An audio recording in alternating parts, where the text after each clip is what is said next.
ندوة العلماء ندوة العلماء ندوة العلماء ندوة تہذیب و تمدن کے شہر لکھنؤ میں گومتی ندی کے کنارے واقع دارالعلوم ندوۃ العلماء امسال اپنے قیام کے 125 برس مکمل کر چکا ہے۔ تقریباً 20 ایکڑ اراضی پر پھیلا یہ دارالعلوم اپنے افکار اور معیار کی وجہ سے نہ صرف ہندوستان میں بلکہ پورے عالم میں قدر کی نگاہ سے دیکھا جاتا ہے۔ دراصل دارالعلوم ندوۃ العلماء محض ایک اسلامی یونیورسٹی کا نام نہیں، بلکہ یہ ایک ایسے فکری انقلاب کی تجربہ گاہ ہے جس کا آغاز اس کے قیام سے 6 برس قبل انجمن ندوۃ العلماء کی شکل میں ہوا تھا۔ بات سن 1892 کی ہے۔ دینی و عصری تعلیم سے وابستہ مسلمانوں میں بڑھتی دوریوں کو مٹانے، اتحاد بین المسالک و اسلامی بھائی چارے کو فروغ دینے اور مدارس دینیہ میں مروجہ نصاب میں ضروری اصلاحات کی غرض سے مدرسہ فیض عام کانپور کے جلسہ دستار بندی میں حضرت مولانا سید محمد علی مونگیری رحمہ اللہ کی تحریک پر ندوۃ العلماء کے قیام کا فیصلہ کیا گیا۔ سن 1894 میں اس کا پہلا اجلاس ہوا۔ اس کے بعد باقاعدہ اس کے سالانہ جلسے ہونے لگے۔ اس تحریک سے ملک کے جید علماء و اسکالرز وابستہ ہوتے گئے۔ پھر وہ وقت آیا جب اپنے افکار و مقاصد کو عملی شکل دینے کے لیے ایک دارالعلوم کے قیام کی ضرورت پر اتفاق ہوا اور اس کے لیے نظر انتخاب شہر لکھنؤ پر پڑی۔ چنانچہ سن 1898 میں دارالعلوم ندوۃ العلماء کی بنیاد رکھی گئی۔ ندوۃ العلماء باقاعدہ ایک تحریک تھی۔ اس کا اصل مقصد یہ تھا کہ نصاب میں بھی بہتر تبدیلیاں کی جائیں اور اقدامات ہوں، اور دوسرے جو اس وقت ایک آپس کے جھگڑے اور لڑائیوں کا سلسلہ تھا اس کو ختم کیا جائے، آپس میں محبتیں پیدا ہوں۔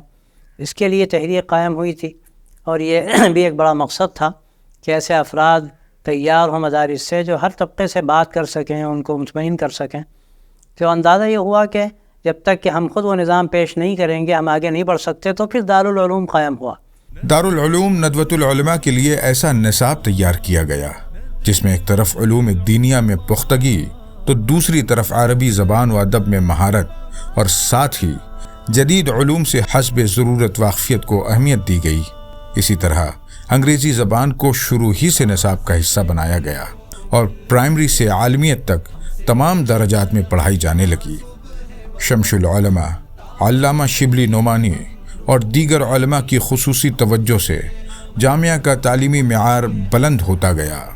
جلد ہی علامہ سید سلیمان ندوی کی شکل میں دارالعلوم نے دنیا کے سامنے ایک مثالی ندوی کا کردار پیش کیا۔ یہ سلسلہ بحسن و خوبی جاری رہا اور پھر عالم اسلام مولانا سید ابو الحسن علی میاں ندوی کی صورت دارالعلوم کی ایک اور آئیڈیل شخصیت سے متعارف ہوئی۔ مفکر اسلام حضرت علی میاں ندوی کے زمانے میں ندوۃ العلماء نے ساری دنیا میں اپنی علمی شناخت قائم کر لی، اور الحمدللہ اس کا جو سب سے پہلے نظام شروع ہوا اور اس میں علامہ سید سلیمان ندوی رحمۃ اللہ علیہ جو سرخیل نے اس کے تعلیم حاصل کی، اس سے لوگوں کو محسوس ہوا کہ الحمدللہ ندوہ اپنے مقصد میں کامیاب ہے۔ اور پھر ابھی قریبی زمانے میں مفکر اسلام حضرت مولانا ابو الحسن علی ندوی رحمۃ اللہ علیہ کی شخصیت نے دکھایا کہ ندوے کا مقصد کیا تھا، اور انہوں نے پھر ندوے کو گویا کہ 4 چاند لگائے اور دنیا میں اس کی شہرت ہوئی۔ دارالعلوم ندوۃ العلماء کا نظام تعلیم 4 مرحلوں میں بٹا ہوا ہے۔ پہلا مرحلہ ابتدائی ہے، جسے پرائمری بھی کہا جا سکتا ہے۔ مات کے مرحلے میں بچوں کو مادری زبان اور بنیادی دینی مضامین پڑھائے جاتے ہیں۔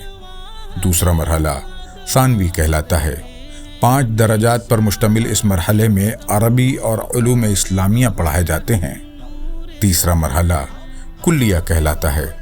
4 سالہ یہ کورس گریجویشن کے برابر سمجھا جاتا ہے۔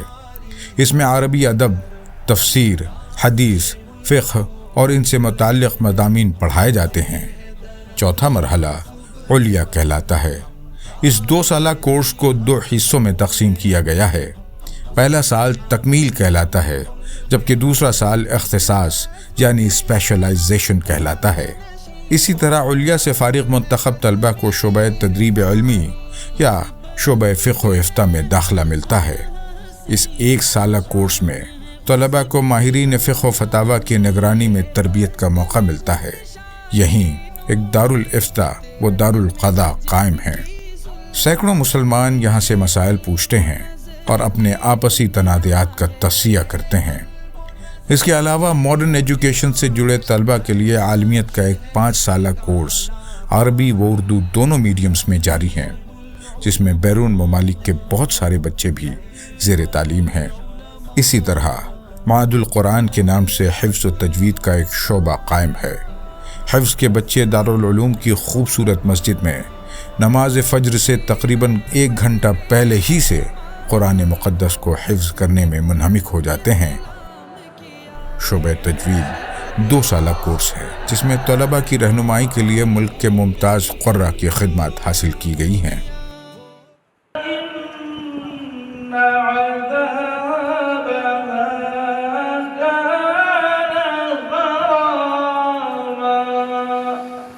دارالعلوم ندوۃ العلماء میں کلاس روم کی پڑھائی کے علاوہ بھی ہمہ وقت تعلیمی سرگرمیوں کا سلسلہ جاری رہتا ہے۔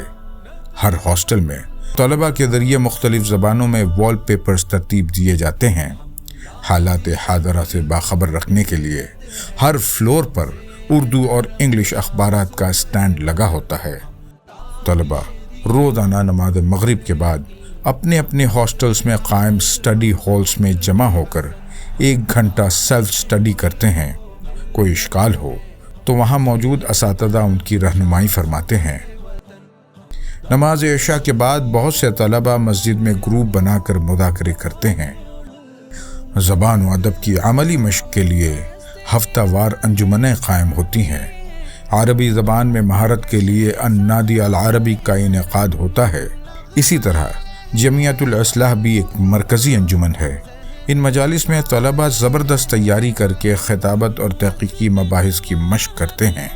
عربی، اردو، انگریزی اور ہندی زبانوں میں ہونے والے پروگرام سارے طلباء کے لیے تربیت کا سامان مہیا کرتے ہیں۔ اسی طرح شعبہ دعوت و ارشاد کے ذریعے انہی طلباء و اساتذہ کے ذریعے شہر لکھنؤ کی سینکڑوں مسجدوں میں درس قرآن و خطابات جمعہ کا نصب بھی کیا گیا ہے۔ اس سے معاشرے کی اصلاح کے ساتھ طلباء کو عوام سے جوڑنا بھی ایک اہم مقصد ہے۔ ہماری کوشش ہے کہ جو تخصصات کے طلباء ہیں، پھر تکمیل کے جو طلباء ہیں، اور پھر عالمیت میں بھی ہم کوشش کریں گے کہ تقریباً یہاں 1000 سے زائد مسجدیں ہیں، بلکہ اور بھی زیادہ، تو ہم کوشش کریں گے کہ مساجد تک ہم ان کو پہنچائیں تاکہ ان کا تعلق عوام سے ہو، اور پھر ایک درد پیدا ہو ان کے اندر، اور پھر اس کے ساتھ مشق بھی ہو بات کہنے کی۔ تو دروس قرآن کا الحمدللہ سلسلہ شروع ہوا ہے، خطابات جمعے کے الحمدللہ چل رہے ہیں۔ اس کے علاوہ ہم لوگ یہ بھی کوشش کر رہے ہیں کہ اطراف میں دیہاتوں کے بھی ان کے دورے کرائے جائیں۔ ندوۃ العلماء کا 4 منزلہ کتب خانہ علامہ شبلی نعمانی کے نام سے موسوم ہے۔ اس لائبریری میں مختلف موضوعات پر 2.5 لاکھ سے زیادہ کتابیں موجود ہیں۔ بچے اپنے فاضل اوقات میں یہاں بیٹھ کر ان کتابوں سے استفادہ کرتے ہیں۔ یہاں نادر مخطوطات کا بھی ایک شعبہ قائم ہے، جہاں سینکڑوں سال پرانی کتابوں کو نہ صرف حفاظت سے رکھنے کا انتظام کیا گیا ہے، بلکہ ان کو ڈیجیٹل فارمیٹ میں محفوظ کرنے کا نظم بھی کیا گیا ہے۔ اس مرکزی لائبریری کے علاوہ تمام ہاسٹلوں میں دارالمطالعہ کے نام سے کتب خانے موجود ہیں۔ ان سب میں موجود کتابوں کی مجموعی تعداد 5 لاکھ سے سوا ہے۔ دارالعلوم نے انگریزی تعلیم کے لیے 2 کورسز جاری کیے ہیں۔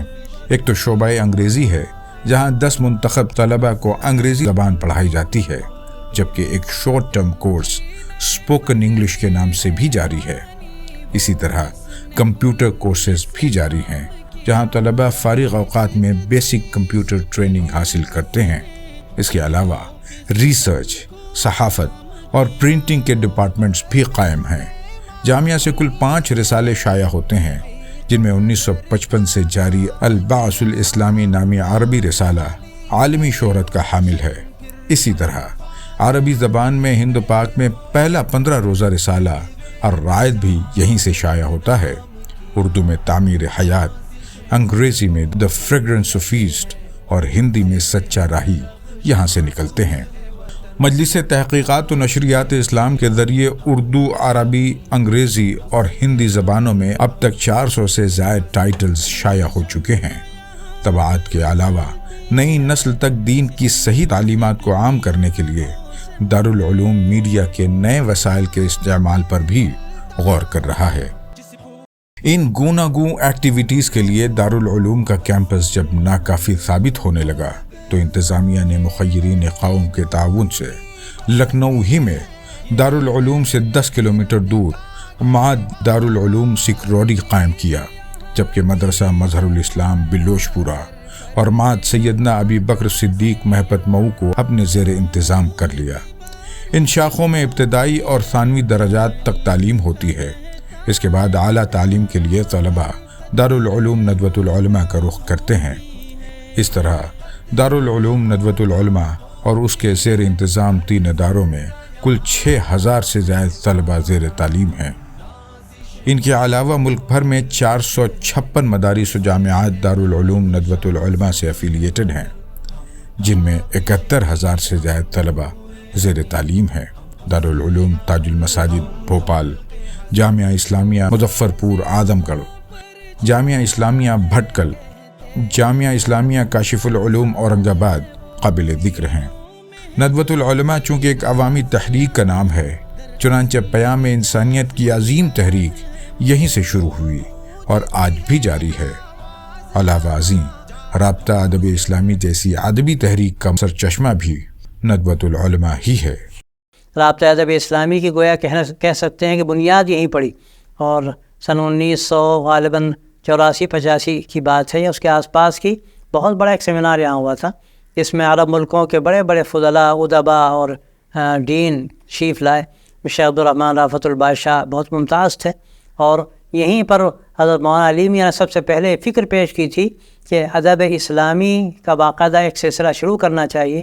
اور یہ غلط فہمی ہے، لوگ یہ سمجھتے ہیں کہ ادب کا سائن بورڈ لگا ہے تو وہاں ادب ملے گا۔ مولانا نے یہ بات کہی کہ ادب کہیں ملے، اگر اس میں کوئی ادبیت ہے تو ہمارے لیے ایک سرمایہ ہے، ہمیں تلاش کرنا چاہیے۔ الحمدللہ اس رابطہ ادب اسلامی سے بڑا کام ہوا، پورے عالم اسلام پر بڑا گہرا اثر پڑا، اور الحمدللہ اس سلسلہ جو ندوے سے شروع ہوا تھا وہ آج بھی جاری ہے۔ دارالعلوم کے احاطے میں کل 10 ہاسٹلز ہیں جو بانیان ندوۃ العلماء کے نام منسوب ہیں۔ ان خوبصورت ہاسٹل بلڈنگوں میں ہر طرح کی سہولیات مہیا کی گئی ہیں۔ اسی طرح کیمپس کا تاج اس کی مسجد ہے، اسلامی طرز تعمیر کا بہترین مظہر۔ یہ مسجد اس کیمپس کا روحانی مرکز بھی ہے۔ اس میں بیک وقت 4000 افراد نماز ادا کر سکتے ہیں۔ دارالعلوم ندوۃ العلماء میں مقیم طلباء و اساتذہ کی طبی ضرورتوں کا خیال کرتے ہوئے یہاں ایک کثیر منزلہ ہاسپٹل بھی قائم ہے۔ ڈاکٹر عبدالعلی حسنی ہاسپٹل میں مختلف امراض کے ماہر ڈاکٹرز موجود ہیں۔ دارالعلوم ندوۃ العلماء کا کچن روزانہ تقریباً 2000 افراد کا کھانا تیار کرتا ہے۔ اس کے لیے 40 مزدور مسلسل کام میں مصروف رہتے ہیں۔ ان کاموں کے لیے مشینوں کی مدد بھی لینی پڑتی ہے، اور ہائیجین کا خاص خیال بھی رکھا جاتا ہے۔ طلبہ کو ہر وقت کھانے کے لیے مطبخ نہ جانا پڑے، اس کے لیے الگ الگ ٹفن پیک کر کے ان کے کمرے کے دروازے پہ رکھ دیا جاتا ہے۔ وہ اپنی سہولت سے کھانا کھا کر خالی ٹفن دروازے ہی پر رکھ دیتے ہیں۔ اس طرح طلبہ کا وقت ضائع ہونے سے بچ جاتا ہے۔ ندوۃ العلماء ہر ممکن کوشش کرتا ہے کہ اس کے بانیان نے جو پودا لگایا تھا اسے ہرا رکھے۔ آج جب اس فکر کا ریلیونس اور بڑھ چکا ہے، اس کا مزید آگے بڑھانا بھی بہت ضروری ہو گیا ہے۔ Report team voice of Urdu.